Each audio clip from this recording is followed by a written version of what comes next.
Semifinal माने जाने वाला उपचुनाव खत्म हो चुका है और चारों सीट एनडीए के खेमे में चली गई है। नमस्कार, आप देख रहे हैं बिहार डेली लाइव, मैं निखिल। देखिए, चार जो सीट थी उपचुनाव की, चारों पर एनडीए ने अपने विजय का परचम लहरा दिया है। पर एक ऐसी पार्टी हमारे बीच मौजूद है जिसने काफी बढ़िया प्रदर्शन किया है। पहली बार ग्राउंड में उठे थे पर जीत तो नहीं पाए, पर प्रदर्शन ऐसा कि सभी लोग उसके बारे में बात कर रहे हैं। जी हाँ, हम बात कर रहे हैं जनसुराज के बारे में। और इसी सब तमाम मुद्दों को लेकर क्या कुछ उनकी रणनीति रहने वाली है, क्या उपचुनाव में चूक कहां हो गई, प्रचार प्रसार में चूक हुई या किस चीज को लेकर चूक हो गई, और 2025 के विधानसभा चुनाव में क्या होने वाला है, इसी सब तमाम मुद्दों पर हमारे साथ बात करने के लिए मौजूद हैं जनसुराज के अध्यक्ष मनोज कुमार भारती जी। सबसे पहले स्वागत है सर आपका हमारे चैनल। बहुत बहुत धन्यवाद, और आपको, आपके दर्शकों को भी मेरी शुभकामनाएं। जी सर, उपचुनाव में क्या कुछ कमी रह गई कि परचम नहीं लहरा पाए? सेमीफाइनल माना जा रहा था इसको। हाँ, नहीं, चूक से ज्यादा मैं कहूंगा कमजोरी रह गई जी। चूक नहीं हुई जी। जो ध्येय लेकर हम आगे चले थे कि हम कम से कम हर चुनाव क्षेत्र में एक सर्टेन परसेंटेज ऑफ वोटर्स तक अपनी बात पहुंचा पाएंगे, उसमें कमी रह गई जी। और वो इसलिए कि हर जगह लगभग 1.6 on an average 1.6 lakh voters थे एक्सपेक्टेड, और उनमें से अगर हम 40% वोट को अपना यार्ड स्टिक माने तो इट वाज अबाउट 60,000 वोट्स। और इस पूरे चुनाव में हम लगभग हर गांव में, हर परिवार पे, हर दरवाजे पर हम या हमारे कार्यकर्ता पहुंच चुके थे, और हमने उन सबको अपनी बातों को समझाने की कोशिश की जी। वो कमी रह गई, लेकिन ये सेटिस्फैक्शन है कि केवल 10 दिनों के इफेक्टिव चुनाव में जब हमें चुनाव चिन्ह मिला, तब से लेकर चुनाव के दिन तक, इनफैक्ट उससे 2 दिन कम ही कर देना चाहिए क्योंकि प्रचार का दिन तो 2 दिन पहले खत्म हो जाता है, केवल एक शॉर्ट वाइल में हमने 70,000 लोगों को अपनी बात समझा दी।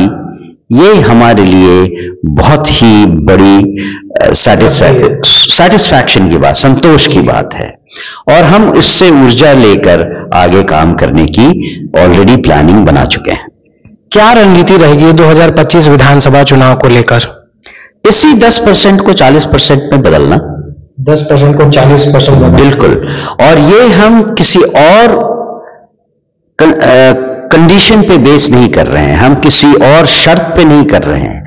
ये केवल एक डायरेक्शन में हमारी लड़ाई है, हमारा संवाद है, सीधे सीधे जनता के साथ हर आदमी तक हमारा संवाद पहुंचे, 1 नहीं, 2 नहीं, 5 बार पहुंचे, जिससे कि उनको समझ में आ जाए कि अब तक जो 40 सालों की बदहाली है, 40 सालों से बिहार जो एक बीमारू स्टेट बनकर रह गया है, उसको अगर बदलना है तो और कोई दल ये काम नहीं कर सकता सिवाय जनसुराज पार्टी के। इतना ही संदेश देना है, और हमें पूरा भरोसा है कि हम और हमारे कार्यकर्ता बिहार में जनता को इस बात को इस हद तक पहुंचा देंगे कि 40% वोट तो हम जरूर लाएंगे। चलते चलते एक आखिरी सवाल और रहेगा सर, कि मोर्चा संभालने के दौरान प्रशांत किशोर जी ने कहा था कि हम शराबबंदी 1 दिन में खुलवा देंगे। इस पर जो विपक्षी दल हो या फिर सत्ता दल हो, दोनों ने इसका प्रतिकार किया था, विरोध किया था। इस पर आप क्या कहना चाहेंगे? हम फिर से वही रिपीट करेंगे जो पहले हम कहते आए हैं, वो ये कि यहां शराब बंदी है, शराब बंद नहीं है। अगर नीतीश कुमार जी में ये हिम्मत हो तो ये हमें प्रूव करके दिखाएं कि बिहार में शराब उपलब्ध नहीं है, जबकि सच्चाई ये है कि लगभग हर गांव में, हर शहर में और हर घर में जब शराब चाहिए लोगों को मिल जाती है। बड़ी बात कह रहे हैं। ये प्रूवन बात है, ये जनता जनार्दन जानती है। हम कई गांव में जा चुके हैं और लोगों से इस बात पे बातें हुई हैं। हर कोई परेशान है कि कहने को तो शराब बंद है, लेकिन हमको, हमारे गांव में जितने युवा लोग हैं सब इसी धंधे में लगे हुए हैं और इससे हमारे गांव का माहौल खराब हो रहा है, हमारे युवा बर्बाद हो रहे हैं। माएं परेशान हैं कि जिसको वो 100 रुपए 50 रुपए देकर शाम में सेटिस्फाई करवा देती थी, अब उसके लिए उनको 400-500 रुपए देने पड़ते हैं। दूसरी तरफ देखें तो बिहार में राजस्व की इतनी भारी कमी हुई है, 20,000 करोड़ हर साल हमें नुकसान हो रहा है।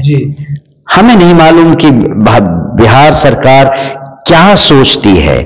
बिहार के बदलाव के लिए, बिहार के लोगों की सुविधा के लिए, उन पर सुशासन चलाने के लिए, उनको सुविधाएं देने के लिए कैसे सोचती है, मुझे समझ में नहीं आता है।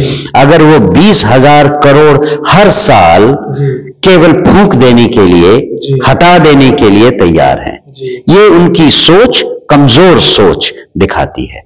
यदि आपकी सरकार भविष्य में आएगी तो क्या विचार कीजिएगा, इस पे क्या संशोधन ले आएगा इस शराबबंदी के कानून पर?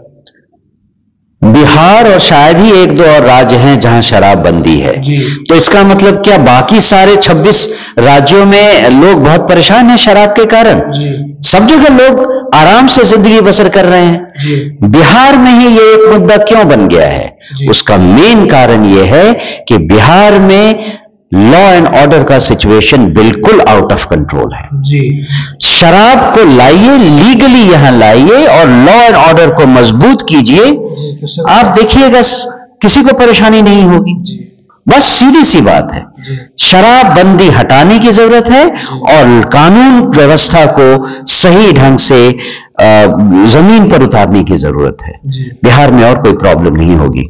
जी चलिए, बहुत बहुत धन्यवाद। तो आपने साफ तौर पर सुना कि जनसुराज के अध्यक्ष क्या कुछ कह रहे थे। उन्होंने कहा कि जो उपचुनाव हुए हैं उसको हम लोग 10% पे हैं, पर उस 10% से हम 40% भी 2025 के विधानसभा चुनाव में पहुंचेंगे। साथ ही साथ शराबबंदी पर भी उन्होंने कहा कि शराबबंदी पूर्णतः है नहीं, ये जमीनी तौर पर शराबबंदी नहीं है, होम डिलीवरी भी होती है और लॉ एंड ऑर्डर को मजबूत करने की जरूरत है। शराबबंदी से 20,000 करोड़ का टैक्स का नुकसान भी हो रहा है बिहार सरकार को। और तब तक के लिए बने रहिए बिहार डेली लाइव पर। ऐसे तमाम खबरों से जुड़े रहने के लिए देखते रहिए। धन्यवाद।